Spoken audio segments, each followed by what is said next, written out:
So today what we're going to do is we're going to start on chapter 6.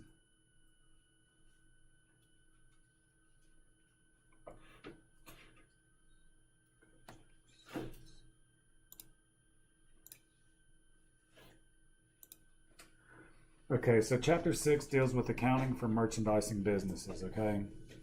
So what I'm going to try to do today, as you can see, there is an absurd amount of slides in this chapter. There's 142 of them, okay? So there's no way we can get through. Yes. It's not, I'm sorry.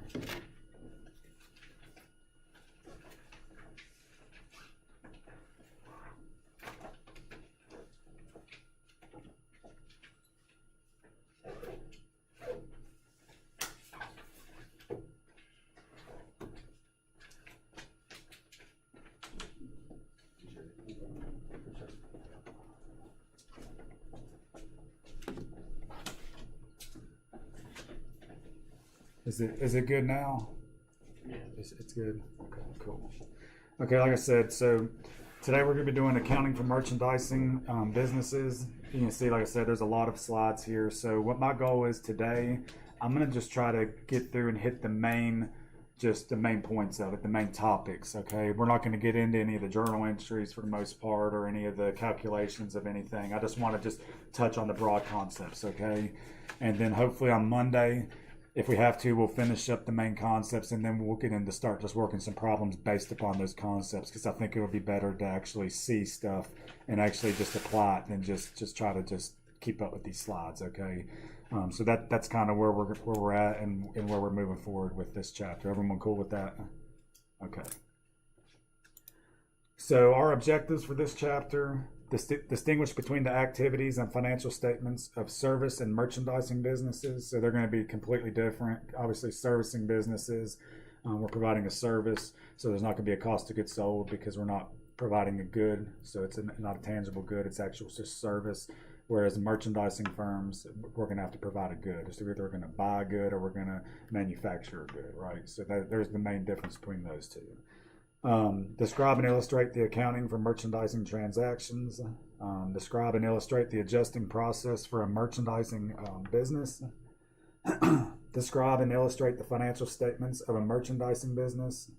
Describe and illustrate the use of asset turnover and evaluating a company's operating performance. Describe and illustrate the gross method of accounting for sales discounts. Describe and illustrate the accounting for merchandise returns, and describe and illustrate the periodic method of accounting for merchandise transactions. Okay, I know that was fast, but that's what the objectives are. Okay, nature of the merchandising businesses. Obviously, like I said before, these are going to differ a lot between just a merchandising firm and a servicing firm, and the main difference is the fact of what we're actually providing to our customers. So service firm, we're providing a service. Merchandising, we're providing a good, right? So that's the main difference right there. Okay, an operating cycle. Can anyone tell me what a company's operating cycle is?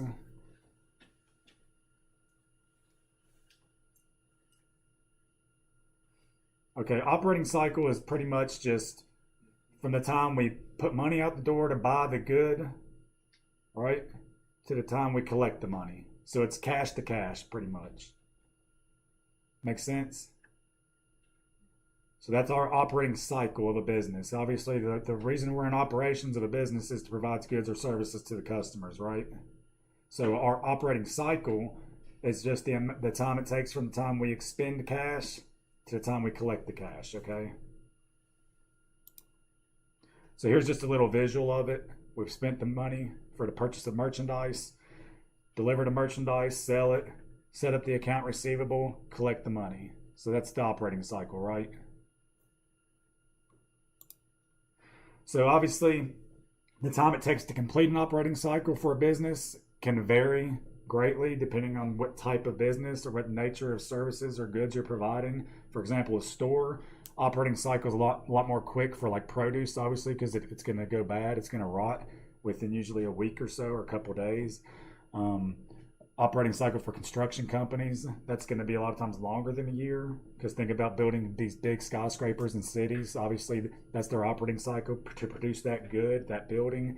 it's going to take longer than a year for them to go through and create that building. So there's just good examples of how operating cycles can differ depending on what type of an industry you're in. Okay, does that make sense to everybody? Okay, financial statements, the presentation of it. This is looking at an income statement. What's the income statement present? Revenues and expenses. Right. So you're measuring the earnings of a company for a period of time, right? Revenues and expenses. So service businesses. Revenues and expenses. Right. Right. So service business, fees earned, right? Notice the terminology, fees earned for service business. We've earned fees. And we just back out operating expenses, whatever it takes to bring those services to the customers or bring it to market. And that's going to give us our operating income. Okay? Make sense?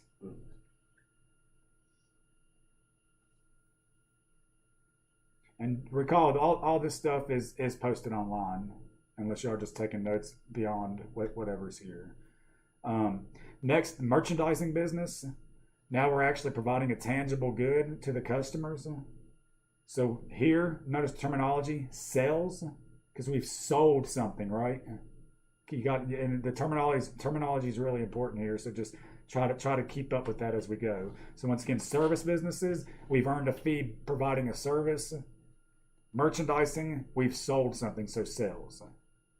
So okay, under sales for a merchandising business, we're going to have cost of goods sold or cost of merchandise sold. Okay, and that's going to be the actual cost that we incurred to buy that good, right? After that, after you back out the cost of goods sold, it'll give us our gross profit. Okay. So what does gross profit measure? By looking at these line items right here on a merchandising business income statement, what does gross profit measure? About what you paid and sold the item for. Right, the difference between what you bought the good for and what the markup was, what you sold it for, right? So that's the difference. Okay, the goal is for a company to set a gross profit margin high enough to cover all operating expenses to where you have a net income. Okay, so that's the goal of a company, is to base it high enough to cover your operating expenses. Okay, sorry. Next, after gross profit, then look here, we back out operating expenses to get to operating income. See, there's just one extra step here from the service business to a merchandising business. Okay. So if I would say fees earned, what is that relating to? Service or merchandising? Right. Sales. Right. Okay. So that's the main difference, that step right there, the cost of goods sold. Okay.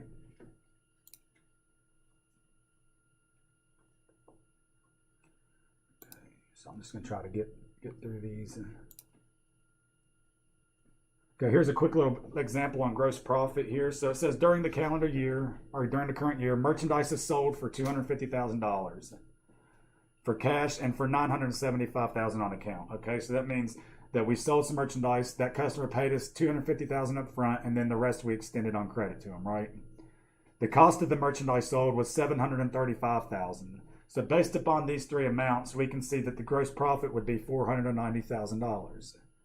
$250,000 plus the $975,000, which is what we received, the cash plus the accounts receivable minus the cost of goods sold gives us the gross profit. Everyone seeing that? Because remember, we're accruing income here. So even though we didn't receive the cash, that account receivable, that's still income, right? Everyone following that? Okay. This is just a little shot of a chart of accounts. What are chart of accounts? It's a list of accounts. Right, just a list of accounts that a company has, right? And it's particular to whatever industry a company's in, right? So this is showing. This is a merchandising business, right? So now they're just highlighting some accounts directly relating to merchandising that we would expect to see within a merchandising company's chart of accounts, right? So here, sales under the revenue accounts, we'll have sales because that's when we sell the merchandise. Merchandise inventory on the balance sheet, that's under the assets because we know inventory is an asset, right? It would be merchandise inventory, right? Liabilities, just customer refunds payable. Sometimes when we sell something, we have to refund the customer based upon them just being unsatisfied with the product, right? Or maybe it's damaged and they want to return it. So that's why we have to have this liability account of customer refunds payable. Cost of merchandise sold, we already determined that's going to be on the income statement because we actually bought some goods to resell, right? So we need to know what our cost is. So that's going to be one of our expenses on the income statement that what we would expect to see under a merchandising firm. If this was a service firm, would we see this? Would we have this as an account under a merchandise or a service firms? You wouldn't, right? Because we're not selling a tangible good, we're selling a service, right? Delivery expense, we're delivering the goods, so that would be something we would expect to see as well. So that's just showing you once again, we're just inserting new accounts that are relevant to a merchandising business. Does that make sense?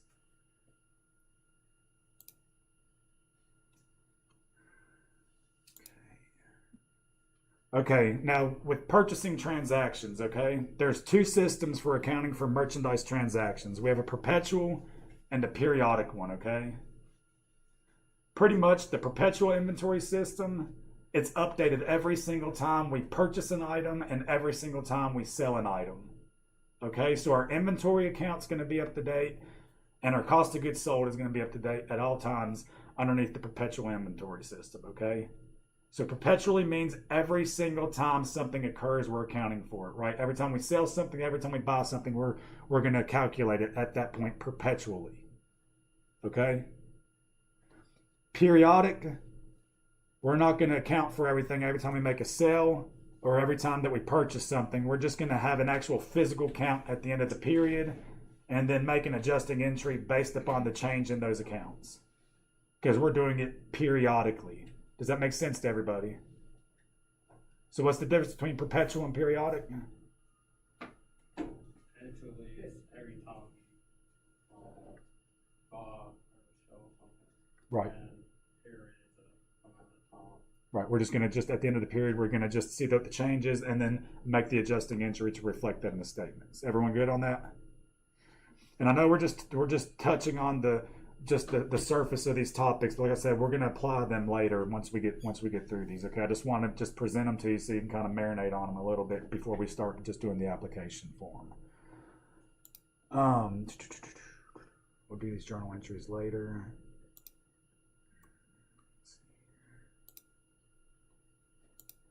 Okay, purchase discounts. Purchase discounts, this is to encourage the buyer to pay before the end of the credit period, and the seller may offer a discount, right? So if we're offering, like if I sell you all an item, right, I'm going to say, hey, I'm going to try to incentivize you all to pay me up like quick, right? Because the whole name of the game for a business is you want to make money, right? But you have to have money and spend money in order to make money, right?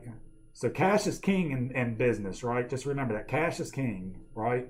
So we want to get that cash as fast as we can because we have to carry accounts receivable, right? That's going to cost us money to carry those. We have to carry inventory. It costs us money to carry inventory. We have to pay liabilities and obligations. So we need a lot of money, right, to be able to make operations what it is, right? That's why liquidity is so important. We want to be able to convert assets to cash. So purchase discounts is just a way to incentivize a customer to pay us our money in a quicker manner, right?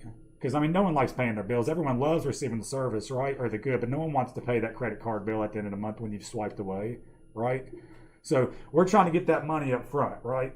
So what we do is we just offer a discount. So we'll say, for example, a seller may offer a 2% discount if the buyer pays within 10 days of the purchase date, right? So pretty much the terms of that would be 210 net 30. Okay, so you see this right here, 2-10, comma, N-30. What this means is if you pay within 10 days of buying our product, we'll give you a 2% discount up on the gross price of that product. Okay? If you do not take that discount, if that period lapses, then you still have to pay us the full amount within 30 days. That's net 30. Okay? So if you see 210 net 30, if I would ask you that on an exam, you would be able to tell me, okay, what that actually means, right? So what's the 210 mean?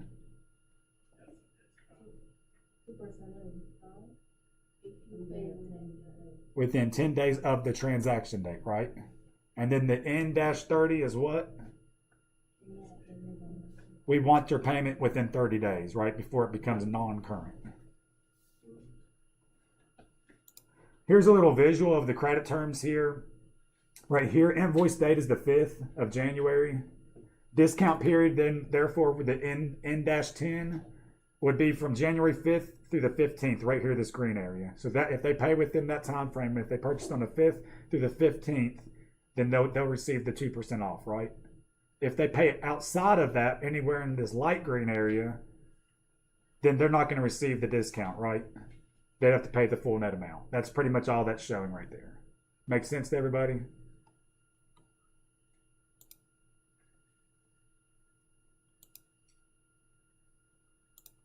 We'll get into the numbers later.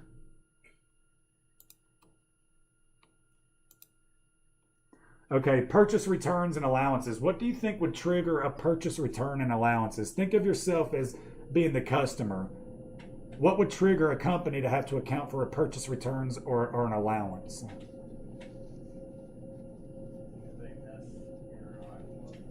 Right, if an item's damaged or not what you think it is, right? So if you buy a pair of shoes, right, and then they just don't feel right once you get to the house, you just try them on there, and then you walk around a little bit, they're too small. You're going to take them back to get the right size, right? So that's a purchase return, right? What about an allowance? What's an example of an allowance? Think of if you're shopping at Lowe's and you buy a refrigerator and there's a big dent on the side of it, but it still works just fine. So the customer might want to keep it then, right?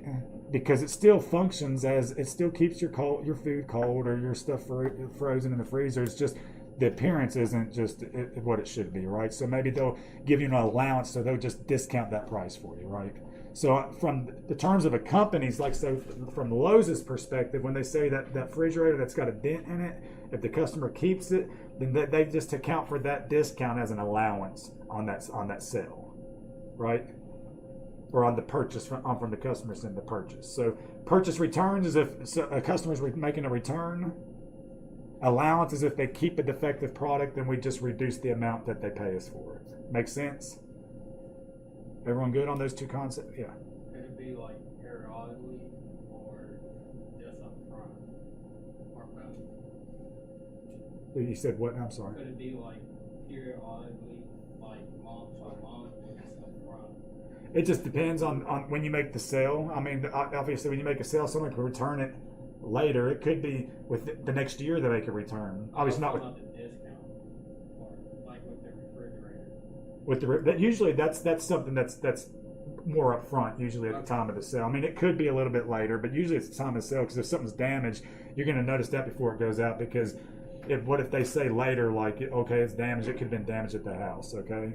But for now, don't even think that deep into it. Now, I just want you to know what a return is and what the allowance is, okay? Everyone good on those?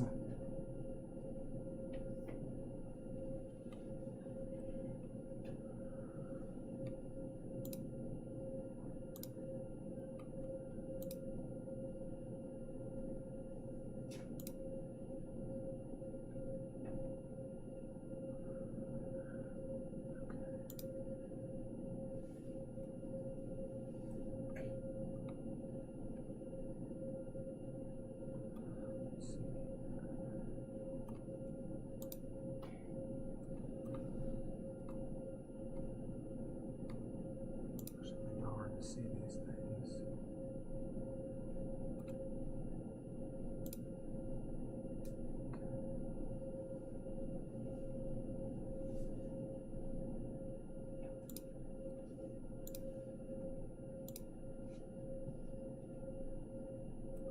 Sorry. Some of these just easier to see with an example.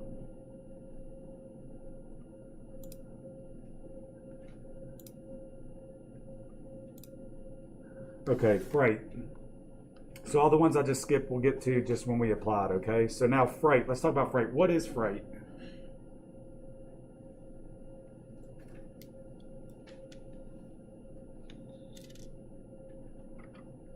Anyone ever ordered something off the internet?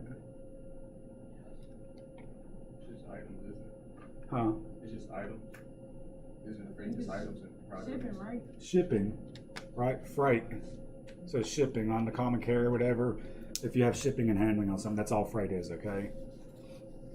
So purchases and sales of merchandise often involve freight, right? So it could be freight in or it could be freight out, right? So the terms of a sale indicate when ownership or title and control of the merchandise passes from the seller to the buyer, okay?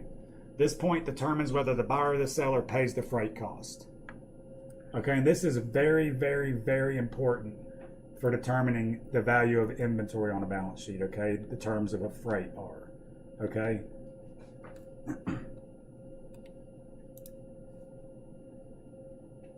So it says here, the ownership of the merchandise may pass to the buyer when the seller delivers the merchandise to the freight carrier. Okay? So in this case, the terms are said to be FOB, which stands for free on board, okay? Shipping point. So let's talk about this for a minute. FOB shipping point. If it's FOB shipping point, if I'm the seller and the terms that say I'm going to sell you all some merchandise, okay, and I have to ship it to you. If the terms are FOB shipping point, then while the goods are in transit, they're still my inventory because it's shipping point, right? So once it reaches the shipping point, at that point, it becomes the buyer's inventory, okay? So once again, if it's FOB shipping point and I'm selling you all goods, while the goods are in transit under FOB shipping point, okay? Huh? They're still yours, right? Oh, I see here. I think I just told y'all wrong. Sorry, I just got mixed up. Wrong. Sorry, messed up. Shipping point is the shipping point that I'm shipping it from. Sorry, these are confusing. Shipping point is so just erase what I just told you. Sorry. Sorry. FOB shipping point is the shipping point, right? That's where I'm shipping it from, right? Sorry, I had a moment there. Yeah. Shipping point is the point of that it's shipping from my docks, right? So if I'm selling you all merchandise, once again, FOB shipping point. So from the point it leaves my docks, I'm no longer responsible for it because it's FOB shipping point, the point that it's leaving, right? So the buyer would include it in their inventory. Okay, does that make sense? So FOB shipping point, once it leaves my docks, I apologize for that. Once it leaves my docks, it's no longer my concern. So the buyer has to insure the goods. So if something gets damaged in transit, it's on the buyer. I've already performed my obligation, right? Because it was the shipping point. Okay? So if it's FOB shipping point and once it's left, it's no longer my inventory.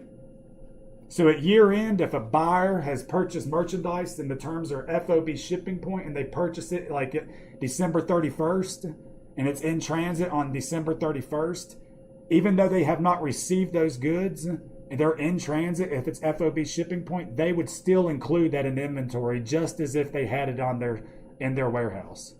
Does that make sense? Because the rights are now yours. Even though it's in transit, it's FOB shipping point, so that it's already left the dock, so the seller has already satisfied his performance obligation. Does that make sense to everybody? Now that I've confused everyone? So on the other hand, the other term is FOB destination. Okay? FOB destination is the complete opposite of what I said. It was what I was telling you the first time that was wrong. Okay, so FOB destination means if I'm selling you all goods, then it's going to be my inventory until it reaches the destination that it has to wherever I'm sending it, okay? Does that make sense? So the term really shipping point and destination are your giveaways to make you think of whose it should be, okay? So if it's FOB destination, once again, I'm sending you all the goods, right? I'm responsible for it till it reaches the destination. So now the seller's responsible for any damage in transit or anything like that, taking it up with the carrier. Make sense? So at year end, if I make a sale of merchandise on December 30th, okay, in the terms of the freight are FOB destination, right? and you all do not receive the goods until the early next year in January, at my year end as the seller with FOB destination, I would include that in my inventory because it's not reached the destination. It's still in transit, so it's still my inventory. Does that make sense? Okay, so what's FOB shipping point? Whose inventory is it when it's in transit? The buyers. The buyers, yeah. The buyers, right. Why on shipping point? FOB shipping point. Why is it the buyers? As soon as you buy it, it's yours, and they leave, it's your responsibility. Because from shipping point is when it becomes theirs, right? Yes. Okay, FOB destination, whose inventory is it? So This sounds, The sellers. Why? it's theirs until it reaches the destination. Right. Makes sense to everybody? Okay, sorry again for confusing you on that.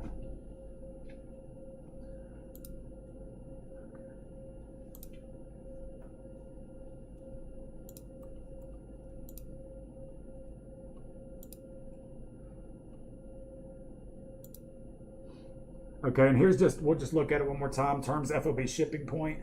Title control passes to the buyer because it was when the seller had it on the shipping point. So in transit, it's the buyer's. FOB destination, title remains over here until it gets to the destination, right?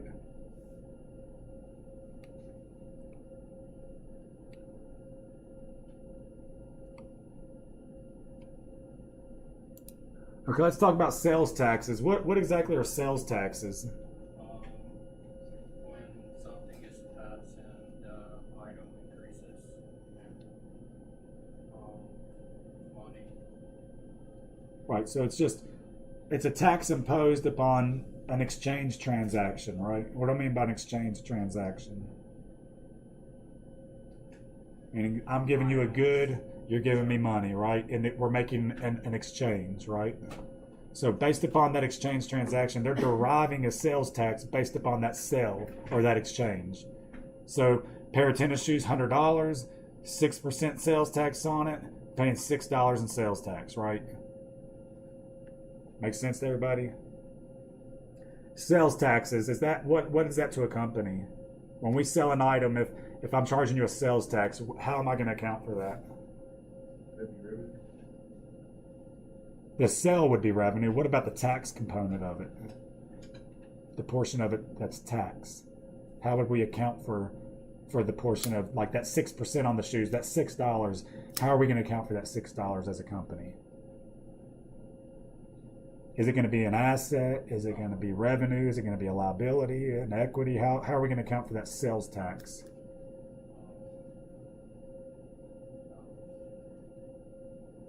Okay, who imposes taxes?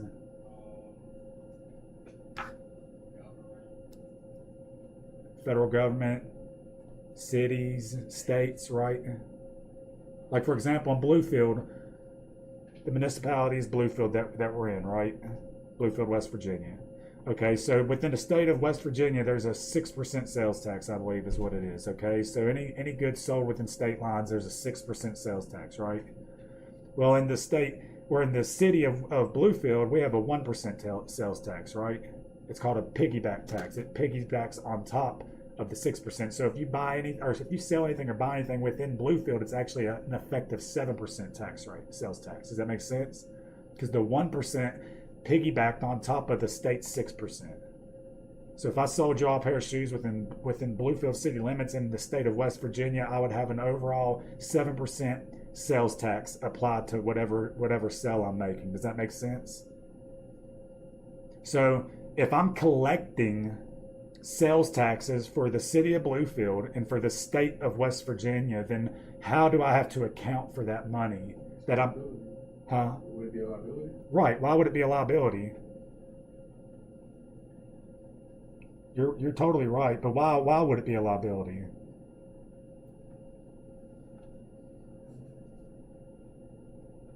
Because it's a debt owed, right? Right. It's not our money. The city and the state's telling us, hey, if you want to operate within our jurisdiction, then you have to abide by our rules. You're going to collect sales tax, and we're going to impose a sales tax based on every single transaction that you all have. So when we impose that sales tax upon that transaction, we have to account for it as a liability, as a sales tax payable under current liabilities, right? With the wages payable, anything like that, any of your current liabilities. Does that make sense? So usually, like the sales within a month, like that I would make in January, are usually due the following month that we have to remit them to the appropriate authorities. Okay, now I get it. And the way it would work, like the company I worked for, our sales taxes, we remitted them, to West Virginia, whoever we paid them to, and at the end of that month, we'd have that account that accumulated all those sales taxes, and then you have to remit them, and you fill out your schedule, for whatever state you're doing, and you'll just attach a Schedule M for the municipality if you have one, and you just remit your taxes at the end of the month. Does that make sense to everybody? So sales taxes is just something that's derived from an exchange transaction, and it's a liability to the company. Make sense? Okay, what about trade discounts? What do you think a trade discount would be? Remember, we talked about purchasing discounts, and purchasing discounts dealt with who? The customers. We were trying to incentivize them to get money up front, right? To prompt like a speedy payment to us, right? So now what do you think trade discounts applies to?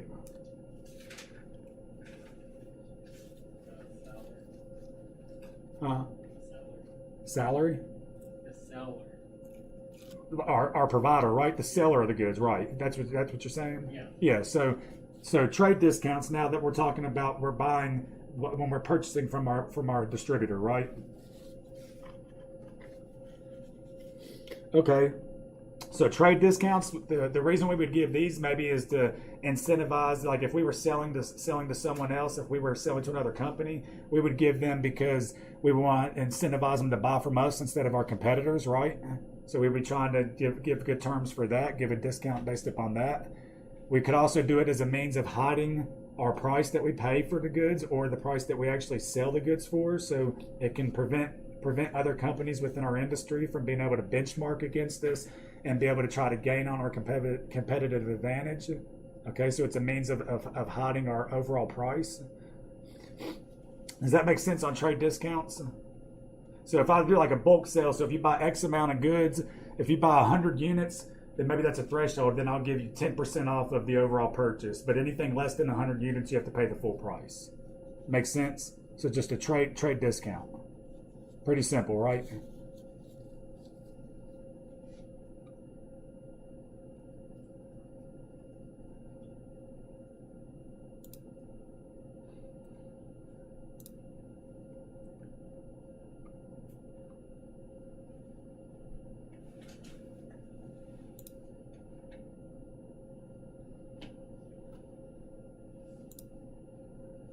Okay, let's talk about a multi-step income statement. So, once again, what's an income statement? Right, we're measuring the performance of a company for a point in time, right? Okay, so a multi-step income statement contains just several different distinctive line items on it, okay? And it helps us as managers and as readers of these statements. Readers are the users, investors, lenders, and stuff of that sort, okay? It allows them to just be able to just decipher a company's operations and know what's going on at different intervals of a company, okay? So we can see here, we'll start with sales, right? Sales are just your sales of your merchandise or fees earned on a service, right? This will the sales for merchandise less cost of merchandise sold, remember? Because we have to reduce whatever our cost was for the merchandise we sold. That gives us our gross profit, right? Which is just the difference between what we bought the good for and what we marked it up and sold it for, right? From there, we have income from operations, and then other revenues and expenses. So we're going to get in and look at one of these.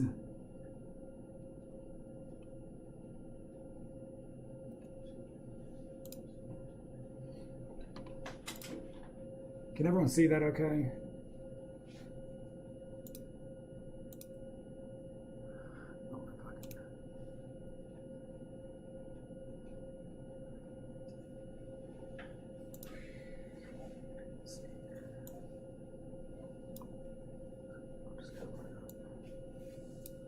Is that better? Okay, so this is in multi-step income statement, okay? Let's just take a look at this for a second. Once again, we have our sales, right? Next, cost of merchandise sold is right below it. That gives us our gross profit, okay?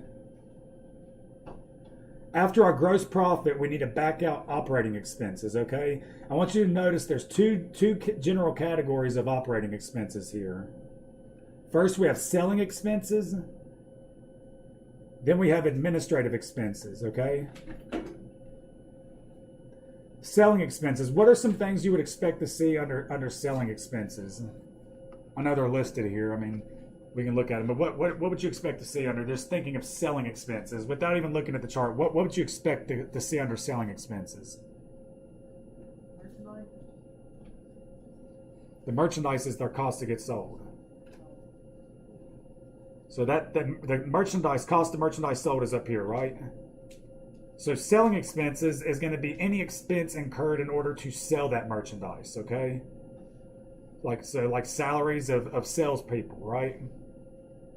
Would that be a selling expense? What about advertising? Isn't that aimed at trying to market your product? So stuff like that. Does that make sense? So we can see here sales salaries expense, advertising, depreciation expense of store equipment. Like Huh? like supplies and stuff. Sup- What they mean? Supplies? But not necessarily. The supplies is going to go into cost of goods sold. Okay. Because inventory is always going to have a direct correlation with cost of goods sold, okay? So like a printer, I guess. Well, no, a printer is equipment.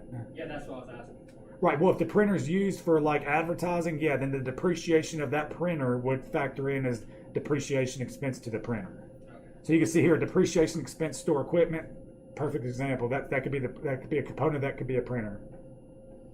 So because we have to reduce the value of that printer, and we're using it to provide advertising, right? So we would expense the depreciation portion of it every time we depreciate something. It would be entered in under a selling expense. Does that make sense? So the general rule is just for a selling expense, just whatever you do in order to sell that product, right? If you have like a sales team, sales commissions, salaries for that, advertising, right? If we have a building that's used for sales purposes, we would depreciate it through it, or equipment like he said, we're going to depreciate that through those. Does that make sense on selling expenses? Next, your administrative expenses, like your office salaries, accountants, attorneys, your maintenance, stuff like that. Makes sense? Just general and administrative duties are going to be all accounted for under administrative expenses here. Does that make sense to everybody? Okay, after we back out the operating expenses, that'll give us total operating expenses here, and then it'll leave us with income from operations, okay? Next, we have other revenues and expenses. Rent revenue and interest expense would be some components we would see down here. And then we just back that out or add it, and that's going to give us net income, okay? So let's talk about it one more time. Multi-step income statement. We start with what? What's always the first thing we start with on an income statement? Sales. Sales or fees earned, right? We're on merchandising, so we'll stick with sales. So sales. What's next under a merchandising firm after sales? Huh? Your cost of goods sold, right? That's going to give us our gross profit, right? We want to have enough gross profit to be able to cover all of our operating expenses, right? So from gross profit, then we have to back out what? The operating expenses, which are what? What are the two main categories of operating expenses? General and administrative. Selling and general administrative. Selling expenses are those that anything that you're spending money to try to sell the product. General and administrative is just like your maintenance, your accountants, your attorneys, all that other stuff, okay? Just your office personnel salaries, stuff like that. That's your general and administrative. After you back out your operating expenses from your gross profit, that's going to give you your operating income. Okay? And I want to point something out here. Notice this operating income right here. Everything above here is tied directly to the direct operations of a company. Their main revenue producing activity is what's accounted for above operating income, okay? Everything below that is just other revenues and expenses. So this is peripheral things, okay? So rent revenue, they're receiving rent revenue, but that's not their main line of business, okay? So that's why it's in other revenue and expenses, okay? That's just another activity the company has going on outside of selling that merchandise. Does that make sense? Interest expense, that's another expense. What is interest expense? How do we get interest expense? What would we do that would trigger us owing interest?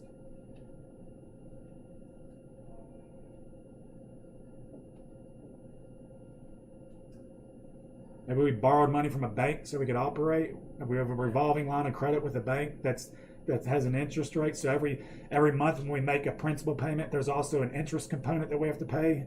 That interest component is going to be an interest expense. That's just another expense that's not tied directly to that good or service, but we still have to account for it in other revenues and expenses.